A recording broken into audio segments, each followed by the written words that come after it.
నమస్తే మిత్రులారా, నేను మీ జర్నలిస్ట్ శంకర్ని. ఈ బెట్టింగ్ యాప్స్ వ్యవహారము కొన్ని రోజులు హడావుడి చేశారు రాష్ట్రంలో. గుర్తుకుందా మీకు? ఈ బెట్టింగ్ యాప్స్ను ప్రమోట్ చేస్తున్నటువంటి వాళ్ళ మీద వరుస కేసులు, వాళ్ళందరిని ఎక్స్పోజ్ చేసేటువంటి కార్యక్రమం. ఆ మధ్యలో ప్రపంచ యాత్రికుడు నాన్వేష్ అనే ఒక ఆయన ఉంటాడు. ఆయన రోజొకరి వీళ్ళది ఇంత స్కామ్, వీళ్ళ ఇంత స్కామ్ అని చెప్పేసి ఈ బెట్టింగ్ యాప్స్ ప్రమోట్ చేస్తున్న వాళ్ళందరి మీద వరుసగా వీడియోలు చేసేవాడు.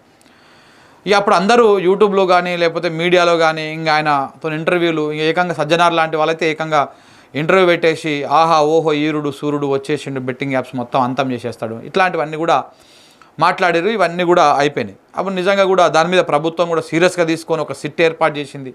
స్పెషల్ ఇన్వెస్టిగేషన్ టీంని ఏర్పాటు చేసి దాని మీద ఏదో ఒక కొలిక్కి తీసుకొచ్చి మొత్తానికే బెట్టింగ్ యాప్స్ బెడద ఉండకుండా చేయాలి, తెలుగు రాష్ట్రాల్లో దీన్ని మొత్తానికే క్లోజ్ చేసేయాలన్నటువంటి విధంగా ప్రయత్నాలు చేసిర్రు. ఆ అధికారులు కూడా కొంతమంది ఇన్ఫ్లుయెన్సర్ల మీద, సెలబ్రిటీస్ మీద కేసులు పెట్టిర్రు. చాలా కేసులు చాలా చోట్ల నమోదైనాయి. ఇదంతా అయిపోయింది. ఇదంతా అయింది. ఆ బెట్టింగ్ యాప్స్ ప్రచారం చేసినటువంటి వాళ్ళు, ప్రమోట్ చేసినటువంటి వాళ్ళు కూడా కొంతమంది విచారణ ఎదుర్కొన్నారు, కొంతమంది సెలబ్రిటీస్ కూడా. అయితే ఇప్పుడే ఇక్కడ అసలు కథ వచ్చింది. చాలా రోజులు అవుతుంది మరి ఈ వ్యవహారం నడిచి కూడా. మరి సిట్ దాని మీద ఏర్పాటు చేసిన సిట్ ఏం చేస్తున్నది, ఏమైంది, ఎక్కడ దానికి వచ్చింది, ఆ బెట్టింగ్ యాప్స్ ఎక్కడి నుంచి నడుస్తున్నాయి, ఎంతమంది ప్రాణాలను పొట్టన పెట్టుకుంది, అది దాని వెనకాలన్నటువంటి వాళ్ళు ఎవరు, పెద్ద తలకాయలు ఎవరు, ఇవన్నీ తేల్చాలి కదా మరి సిట్ అన్నప్పుడు. తేల్చాలి. ఇప్పుడు ఇక్కడే వచ్చింది కథ.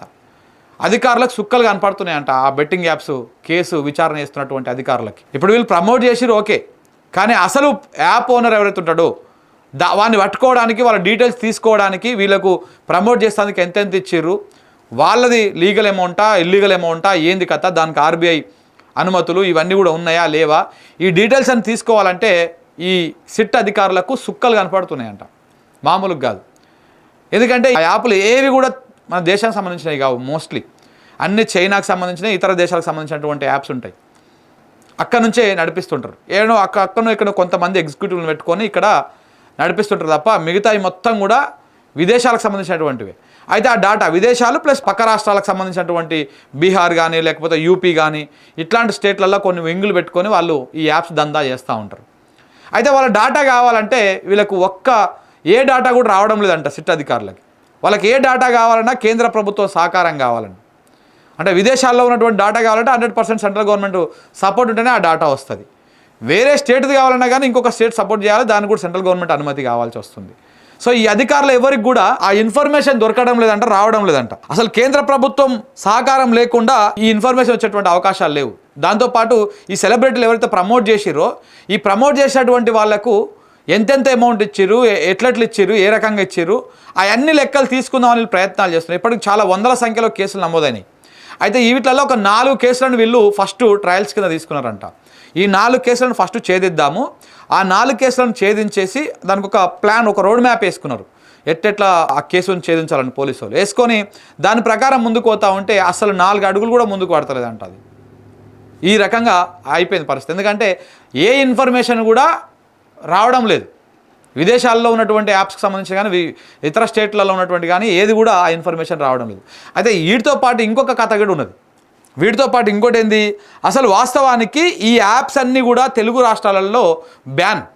ఏవి బెట్టింగ్ యాప్స్ అన్నీ కూడా మోస్ట్లీ అన్ని స్టేట్స్లలో, ప్రధానంగా మన తెలుగు రాష్ట్రాల్లో కూడా బ్యాన్.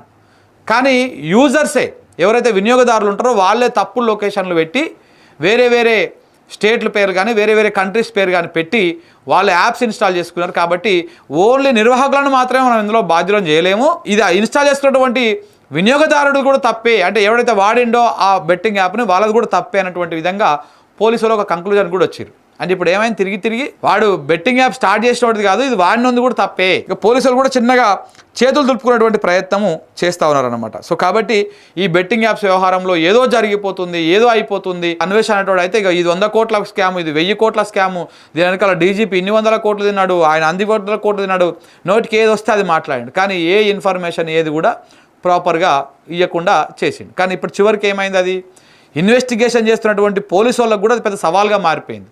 అసలు దొరకట్లేదంట ఆ ఇన్ఫర్మేషన్ ప్రాపర్గా. ఇప్పుడు సెంట్రల్ గవర్నమెంటు, స్టేట్ గవర్నమెంట్ సంయుక్తంగా ఈ కేసుని ఇన్వెస్టిగేషన్ చేస్తే తప్ప ఆ యాప్స్ బాగోతాము, దాని డొంక ఎక్కడ కదులుతుంది అనేది తెలియదు. సో కాబట్టి ఏది కూడా అంత ఈజీగా ఏమి ఉండదు. ఇక్కడ ఏదో కొంత అడావుడి చేసి కొంతమంది టార్గెట్ చేసి, అందులో ప్రధానంగా తెలంగాణ వాళ్ళని టార్గెట్ చేసి ఈ యాప్స్ వ్యవహారంలో ఏదైనా ప్రయత్నం చేసిరు. కానీ చివరికి అది ఇది కూడా ఒక క్వశ్చన్ మార్క్ కేసుగానే మిగిలిపోయేటువంటి అవకాశం కూడా లేకపోలేదు.